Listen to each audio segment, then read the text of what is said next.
What is that? What's up? Where's the hair going when you do that? It's on the ground.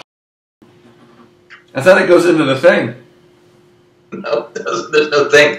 There's nothing for it to go into.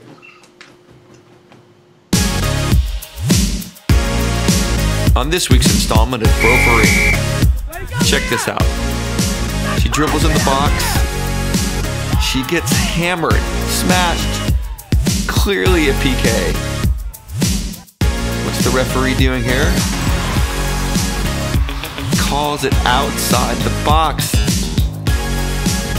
Could this be the worst refereeing decision of all time? Look, she's 5 feet in the box. Every show I'm gonna shave on the show. That's cool. What's my thing gonna be? How about the fake banana? The fake banana? I got an idea. Alright. Guitar? Join in with me. This ain't your normal show where We're soccer bros. Soccer bros. Soccer bros. Soccer bros. You're coming in too low. This ain't your normal show where soccer bros. Soccer bros. Soccer bros. This ain't your normal show where soccer bros. Soccer bros. Soccer bros. This ain't your normal show where Sky freeze.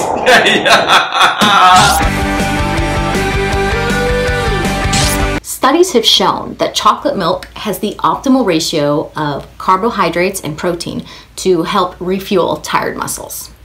Who knew? So before you reach for that sport drink, think. Chocolate milk also provides your kids with vitamin D, along with a bunch of other things that I just don't want to read right now.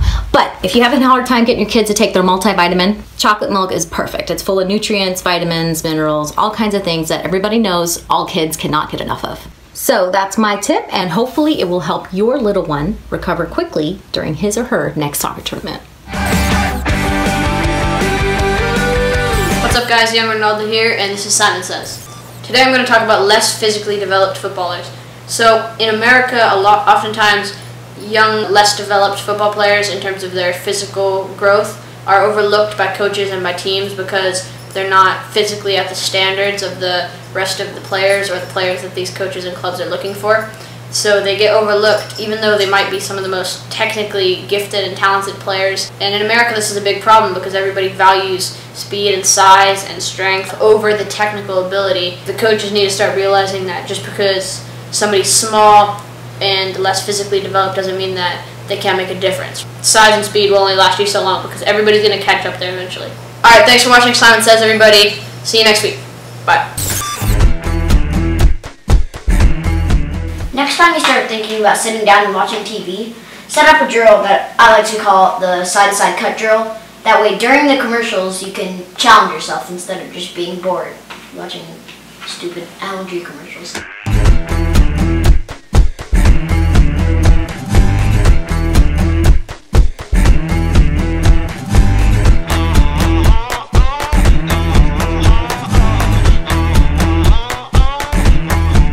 Not bad. Try it at home, see if you can beat me, but remember to be careful of the furniture.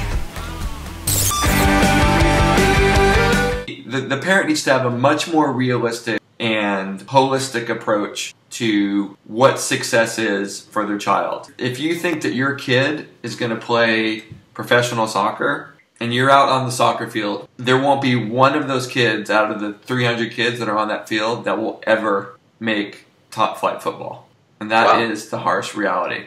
The numbers are not very good. But let's just say you're watching like Tottenham versus Burnley. Even on Burnley, every single one of those players on Burnley, including the bench, were complete rock stars of their teams growing up. These were the wonder boys of every team that they played on. Even the MLS, every single player on that field was the best player on his team, most likely. Probably. Right, probably. What are we all supposed to do with this? Because now I'm depressed. Quit. I think that maybe ends up in a country and learns a language and falls in love and travels and learns about wine and also plays soccer. It's a much more realistic and healthier approach to this than the parent that really thinks that their kid is going to play top flight football. When it comes to defining what it means to be successful, a lot of it really has to be like the pursuit of the dream. Right? Like how much effort and energy and right-headed attitude have you applied toward trying to accomplish something that's really meaningful for you? But the flip side of it is that somebody is going to make it. One person's going to go through. And so why can't it maybe be your son or daughter? That's right. Or your son or daughter. Maybe this is a good place to end the segment, is that part of what we're trying to do is, as much as we might talk about the dream being really, really difficult, we're actually here to try to help you and your kids get there. Yeah. Aren't we? In a way? I'm not, but as long as my kid gets there, I'm good. On top of all the other kids that don't make it. Yes. So that all, in fairness, and don't record this, maybe what you're trying to do is to give out disinformation, right? That's why I'm on the show, is because I want to give people bad information, but so my kid goes to the top. That is the most clever thing. I can't believe it. Soccer bros. I got you. Cheesing it? Yeah.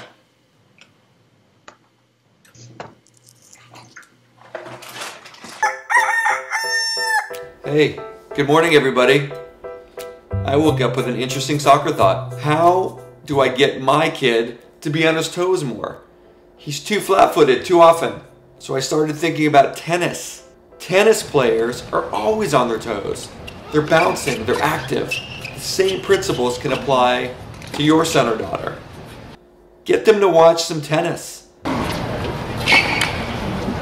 First real guest. I never really know how to pronounce his last name. It's Nate Aboria. Abuela. Abuela.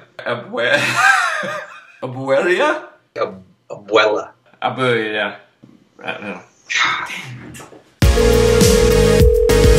What up? This is Nate Abarrea. You are listening to the Soccer Bros. Goes down the middle and makes Yarborough look silly in the process. What a start! 13 minutes in here in Tijuana. Writer, broadcaster, works in Liga MX, lives in San Diego, knows all things soccer. Let's get him started. Let's get him on the line. What do you want to start with? Let's slam him with the Alexi Lawless rant and see what he has to say about Lawless. What was your honest takeaway or thought, perspective on the rant?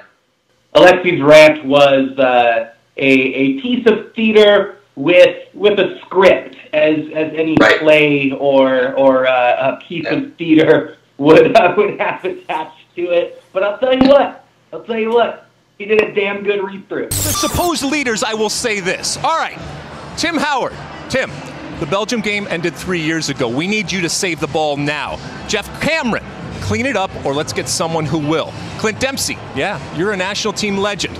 Now we need you to be a national team leader. Michael Bradley, the U.S. does not need you to be zen. The U.S. needs you to play better. Josie Altidore, is this really as good as it gets? Because it's still not good enough. Bruce Arena. Bruce, Jurgen Klinsmann lost at home to Mexico. You lost at home to Costa Rica. This is now all on you, not Jurgen. Oh, and by the way, to all the guys that I didn't mention it because you don't even warrant a mention. That includes you too, Wonder Boy. So, what are you guys going to do? Are you going to continue to be a bunch of soft, underperforming, tattooed millionaires? You are a soccer generation that has been given everything. You are a soccer generation who is on the verge of squandering everything. So, now it's time to pay it back. Make us believe again. You don't owe it to yourselves.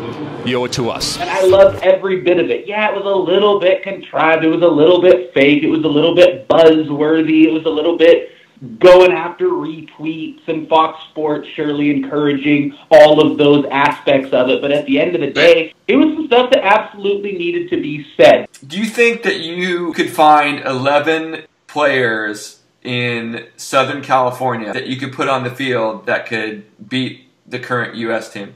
No, I don't. I do think that I could find 11 players in Southern California of a certain age group who could very well beat a U.S. U19 or U18 team. I do feel that. Right.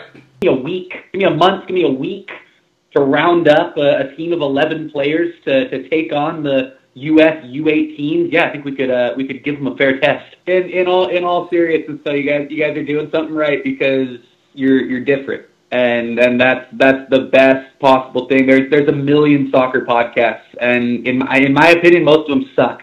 Thank you for having me, you lovely soccer bros, and I am happy to do it again sometime soon. For sure. Awesome. All right. Thanks again, man. Thanks, Nate. Thanks for joining us for episode 2 of Soccer Bros. I think my hair is better in this one, though. Your hair is better. For sure, your hair is better. Hold on, look at my nose hair. Ooh, that's close.